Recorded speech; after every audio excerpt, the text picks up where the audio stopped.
میرے خیال ہے اس نے بھی چیٹ جی پی ٹی کی آواز ڈپٹی بیٹھے ہوئے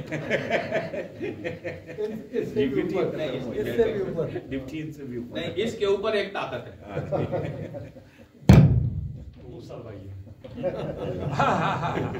اس کے اوپر تو دوسرا اسپیکر ہے. صلوات اللہ.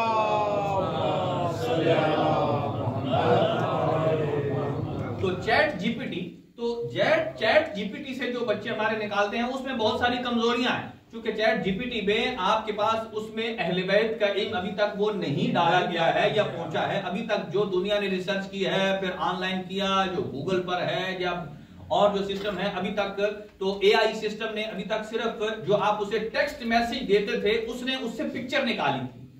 پہلے آپ اپنی پکچر کو خود ایڈٹ کرتے تھے، مثلا فلاں بیک گراؤنڈ چاہیے، یہ پکچر ہے. ابھی آپ چیٹ جی پی ٹی کو کہیں مجھے یہ والی پکچر چاہیے جس کے بیک گراؤنڈ پر مثلا بارش برس رہی ہو، تو وہی آپ کی پکچر نکال کر دے دے گا. آپ نے ٹیکسٹ دینا ہے اور وہ آپ کو پکچر نکال دے گا. اب اس سے اور بڑھ کر آ گیا ہے کہ اے آئی سسٹم ویڈیو بھی جنریٹ کرتا ہے. ابھی آپ ایک امام کا واقعہ ڈالیں، مثلا ابو بصیر کا واقعہ ڈال دیں یا حضرت مالک اشتر کا واقعہ ڈال دیں یا فلاں جنگ کے اندر، آپ پورا وہ سینیریو اگر آپ ٹیکسٹ میں ڈالیں اس کے اندر، آپ اسے دیں کہ مجھے ویڈیو چاہیے، تو باقاعدہ وہی وہ جنگ کی ویڈیو ڈالے گا.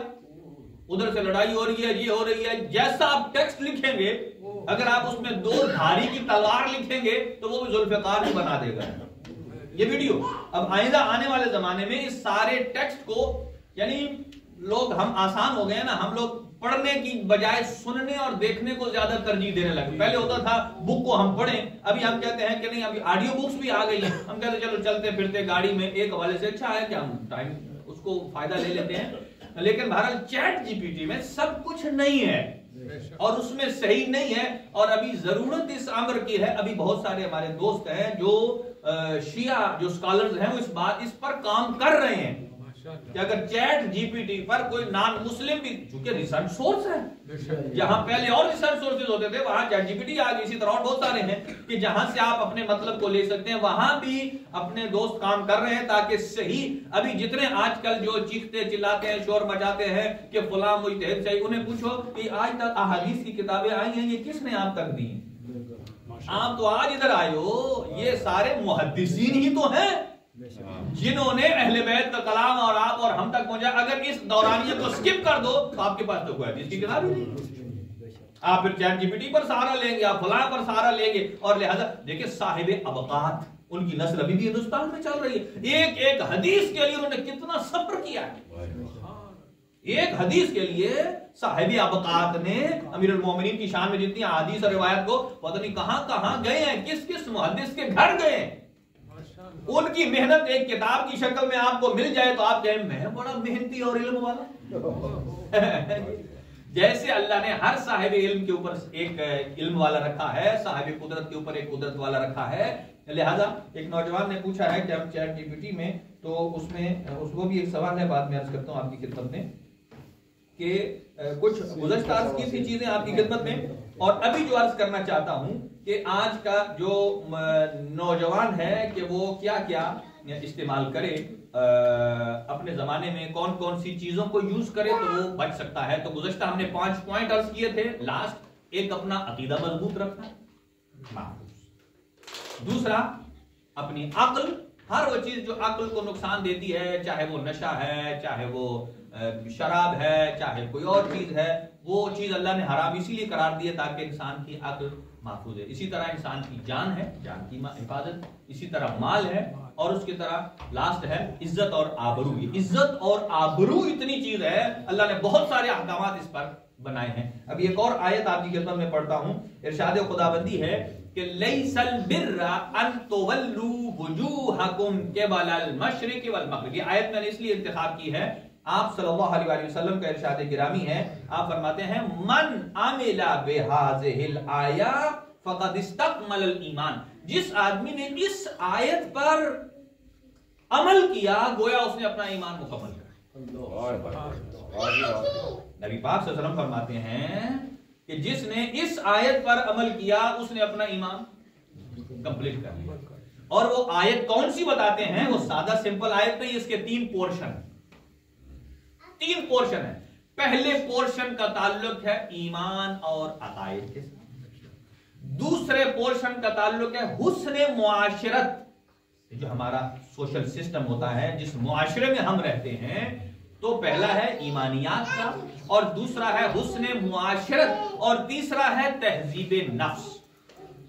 دیکھیں ان میں تین پوائنٹ ہیں، بس غور کرتا ہوں آپ کے پاس اور تمام بس پورا ہو جائے گا، کہ فرماتے ہیں لیس البر ان تولوا وجوہکم قبل المشرق والمغرب، فرمایا نیکی یہ نہیں ہے کہ آپ مشرق اور مغرب کی طرف منہ کر کے نماز پڑھ لیں تو یہ نہیں۔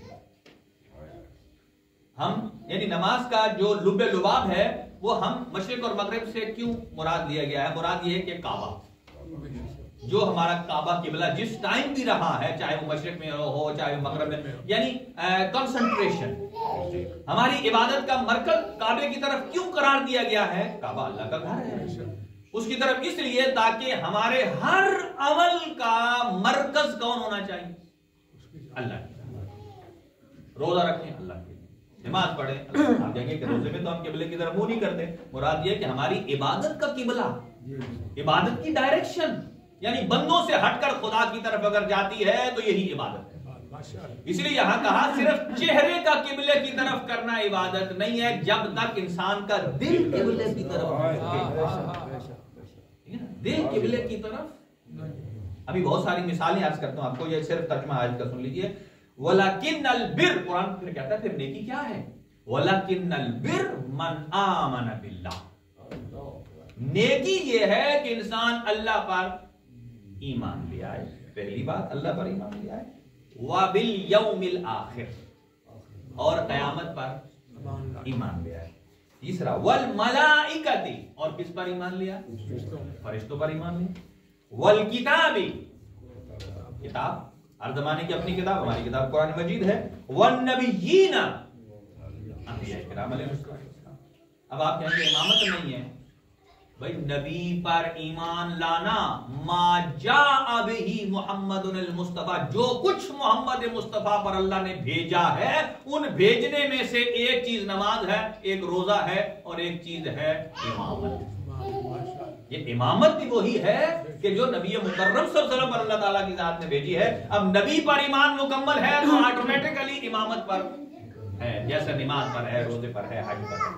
یہ پہلا پورشن ہے ایمانیات کا۔ دوسرا سنیے، دوسرا کیا ہے؟ وَآتَ الْمَالِ، مال عطا کرنا۔ کسے عطا کرنا؟ وَآتَ الْمَالَ عَلَى حُبِّهِ ذَوِي الْقُرْبَى، اپنے رشتہ داروں کو عطا کرنا، لیکن اپنے رشتہ داروں کو سیلفی کے لیے نہیں، عَلَى حُبِّهِ، عَلَى حُبِّهِ کا مطلب کیا ہے؟ کہ معاشرت کرنی ہے اللہ کی محبت میں، نہ کہ سوشل میڈیا کی محبت میں۔ وَالْيَتَامَى، اور یتیموں کو، یتیم دو قسم کا ہے، ایک ماں باپ کے نہ ہونے والا یتیم ہے، اور ایک وہ جو علوم محمد و آل محمد سے محروم ہے، اسے کہتے ہیں یتیمان آل محمد، یتیمان آل محمد۔ اسی لیے کئی افراد ایسے ہیں وہ کہتے ہیں کہ یتیمان آل محمد پر زیادہ حق ہے۔ ایک ہو سکتا ہے بچہ ہے جس کے ماں باپ بھی نہ ہو اور ادھر سے وہ یتیمان آل محمد ہو، تو اس میں دونوں چیزیں جمع ہو گئی، لہذا۔ اور اگلا جملہ فرمایا والمساکین، جو مساکین لوگ ہیں، وابن السبیل، جو راستے کے بیٹے ہیں۔ راستے کا بیٹا مطلب یہ اپنے زمانے میں ٹھیک تھا، راستے میں گیا کہیں سے ہاتھ ہو گیا، والسائلین، اور سوال کرنے والے، وفی الرقاب، اور غلاموں کو آزاد کرنے والے۔ لہذا یہ دوسرا پورشن تھا۔ اب تیسرا آ جائیں، یہ تھا حسن معاشرت کا، جس کا تعلق انسان کا اپنے قریبیوں کے ساتھ ہے۔ اور تہذیب نفس کے لیے کیا ہے؟ اقام الصلاۃ، پہلی نماز، وآت الزکات، زکات ادا کرے، والموفون بعہدہم، جب کسی سے وعدہ کرے تو اس وعدے کو پورا کرے، یہ تہذیب نفس میں آتا ہے۔ اور کب؟ اذا عاہدوا، جب لوگوں سے وعدہ کرو، والصابرین، صبر کرنے والا ہو، فی البأساء والضراء وحین البأس، چاہے تنگی ہو، چاہے مصیبت آئے، چاہے میدان میں ہو، ہر جگہ صبر کرنے والا ہو۔ تو قرآن کہتا ہے اولئک الذین صدقوا، یہی وہ سچے لوگ ہیں، واولئک هم المتقون، اور یہی متقین۔ تو کتنے پورشن ہو گئے؟ تین۔ پہلا پورشن ایمانیات سے،